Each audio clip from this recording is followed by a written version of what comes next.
So, Ryan, would you agree that, as Mark says, we'll continue to see the data, but perhaps everything is going to be okay and the markets will get a cut by the end of the year? Well, Vonnie, yesterday was very confusing with Mr. Powell, because saying that they are data dependent and then acting not so much as data dependent is very confusing. Yesterday, let's invent a new word, hawkish dovishness or dovish hawkishness, I don't know. What I think the Fed is in today is in limbo. It's too early to cut rates and it's too late to hike rates. This is exactly where the Fed is. It's quite confusing. They didn't sound so confused, though. The Fed chair seemed very confident that they are on the right path, that inflation is coming down, that this might be a temporary blip in ECI or what have you, but that everything is under control. Well, this is the message he conveyed, and I agree with you, a lot of confidence, but this has reflected relatively poorly on markets. Markets jumped immediately above 1%, and then they closed mostly in the red at the end.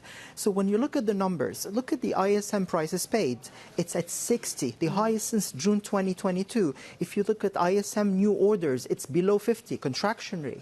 Look at ISM employment, it's below 50, it's contractionary. Look at core, super core, it's going up. Inflation seems to be coming back.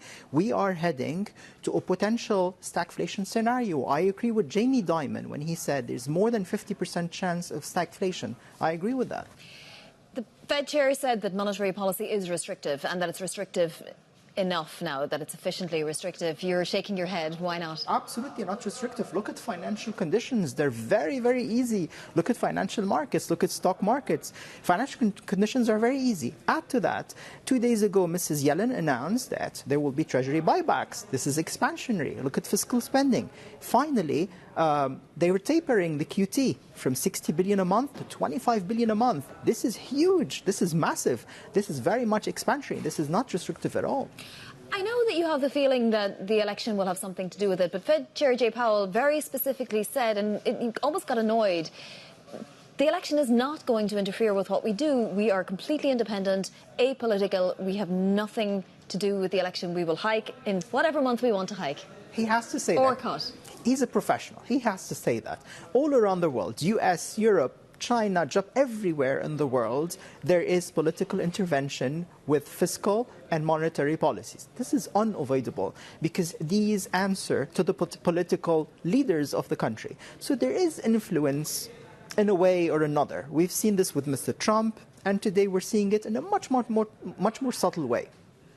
I want to ask you a little bit about China, because we are seeing HS Tech rally substantially today and over the last few sessions. And I was just looking, we're up about 20% since the beginning of the year.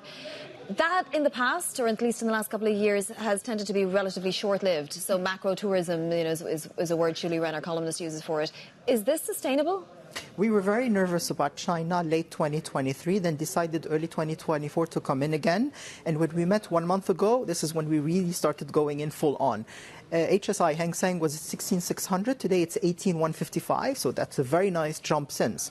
What we're doing is we're booking profits, resetting positions, booking profits, resetting positions. So we're doing it in a very gradual way to avoid, as you rightly mentioned, a turnaround of China, Chinese equities. But we do think this could be sustainable. Growth has surprised to the upside. Manufacturing is coming back quite clearly. What we're worried about is Europe, US tariffs and imports from China, though we think US and Europe, they need China because they need to import deflation. They need to reduce inflation by importing deflation from China, lower manufacturing costs. So when you say you're resetting positions, are you changing industries in China, or are you moving, to different types of asset classes? So we're booking profits quite regularly. Every time there's a jump, a nice jump, we book profits and then we reset positions. And absolutely, we're doing a lot of stock picking, a lot of very detailed work in picking the right companies, the right industries. Try to go into dividend paying, go into nice jumps in certain stocks like EVs, for example, where several companies today have performed very well. On gold, we spoke about this last time as well. Geopolitical tensions really sent it to records, and then it just started coming off. It's almost like suddenly there was no concern about geopolitical issues whatsoever. Is this pullback in gold warranted? Absolutely. Every pullback in gold is an opportunity to buy, and we will see more pullbacks. Every single pullback is an opportunity to buy. This is our recommendation to our clients. Let's not forget, this whole jump is coming from central banks.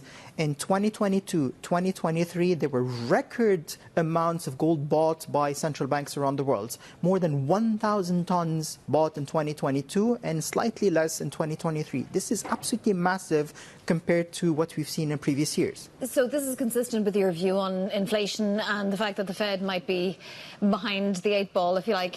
What happens if that part of your thesis is wrong? Is your gold thesis then also wrong?